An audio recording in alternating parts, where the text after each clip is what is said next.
There's a really dangerous sentence I keep hearing leading into 2026. My parents said I should just stop renting and buy something. That sentence made sense when your parents were buying homes for a few $100,000, or when one income could support a family and a mortgage. Leading into 2026, it's a completely different game. A pretty normal 2-bedroom townhouse in Preston is around $760,000. Interest rates start with a 5, and blindly following that old playbook can actually hold you back financially. Renting isn't dead money, and buying isn't automatically smart or the grown-up move. So the question isn't, should I rent or should I buy? The real question is, given the numbers now, which option actually moves you forward? My name's David, I'm a mortgage broker based in Melbourne, and I help young professionals all over Australia decide, do you rent, do you buy, do you rent-vest? I've bought my own home, I've sold my home. I've rented, I've helped clients build portfolios, and I've helped others buy their first or forever homes. By the end of this video, you'll know 3 things. When buying in 2026 actually makes sense, when you're better off renting and investing, and how to avoid the classic just buy something and hope mistake. Let me start with how I stuff things up. If you grew up in Australia, you've heard this before. Rent money is dead money. You're just paying someone else's mortgage. You've got to get onto the property ladder as soon as you can. For your parents, that was honestly decent advice. They were buying when prices were much lower relative to the income, jobs were way more stable, interest rates for a big chunk of their journey were lower, and home ownership was the default path that truly made sense. In that world that our parents grew up in, it made sense to just buy a house and feel like you're going to be fine, because for the most part, you actually were. But in 2026, the maths is completely different. Property prices in cities like Melbourne and Sydney have run very hard. Even what's considered a normal property now is very expensive. Interest rates are a lot higher than the free money era we just lived through. Rents are incredibly expensive, but owning isn't automatically cheaper. So if you're still using your parents' script word for word, you're playing a 2026 game with 1995 rules.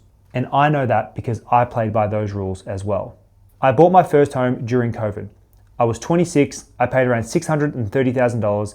In my mind, it was my 5 to 10 year home. I'd saved my ass off just like everybody else. I had done what everyone told me to do. Get on the ladder and you're set. At the time I thought, sweet, I've done the right thing. I've done the smart adult move. 2 years later, I sold it. Not because it was a disaster, not because I went backwards financially.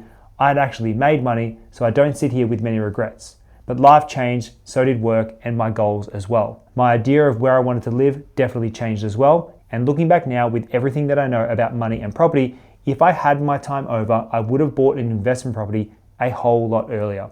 I would want to keep my living situation a lot more flexible than what I did when I was younger.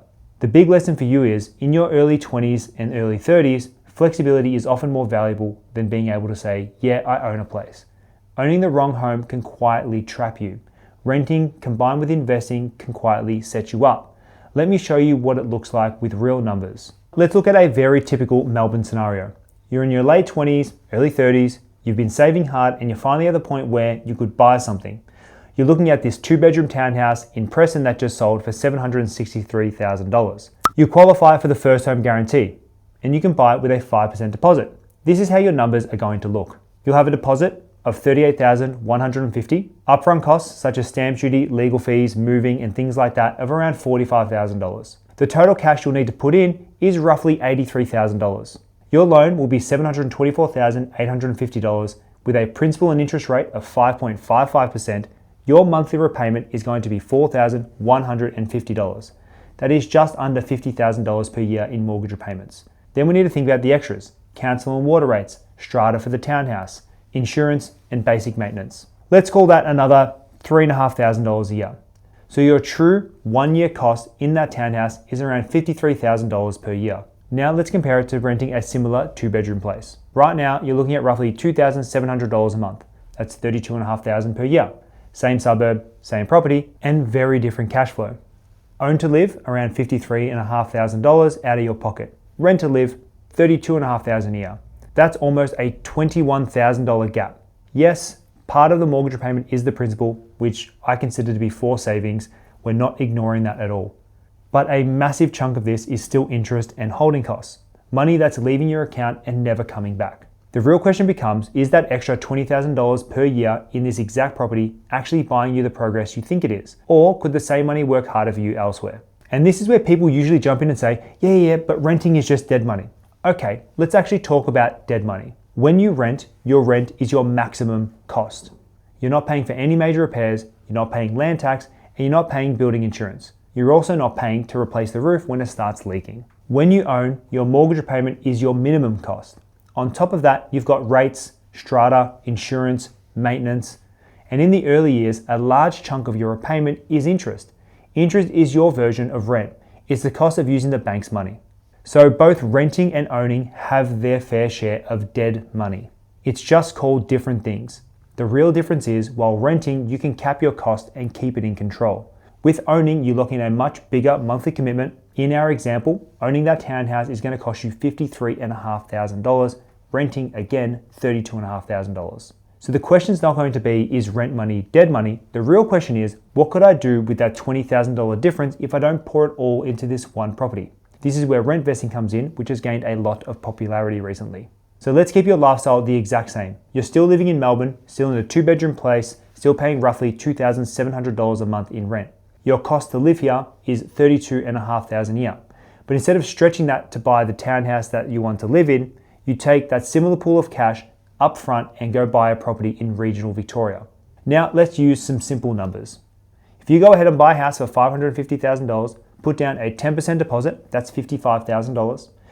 Your total loan will be $495,000. You run it interest only at around 6%, that's roughly $2,500 per month in interest. Your rent for that property is $450 per week, roughly $23,500 a year in rent coming in. Then of course you've got a property. There's usual holding costs, rates, insurance, basic maintenance. Let's use the same number we did before, $3,500 per year. So when we map out the numbers for the investment property, interest around $29,900, costs $3,500, total outgoing $33,400. However, you have some money coming in. You've got your rent around $23,500 per year. So what is the net result? Holding this property is going to cost you around $10,000 per year. Now, of course, we need to add in our cost of where we live, which was $32,500. The rent vesting setup is going to cost you $42,500 per year for the same money up front. If you're going to go ahead and own that same property, it's $53,500 per year. So really, the rent vest setup is roughly $11,000 per year lighter on cash flow. And this is before we even think about talking about growth.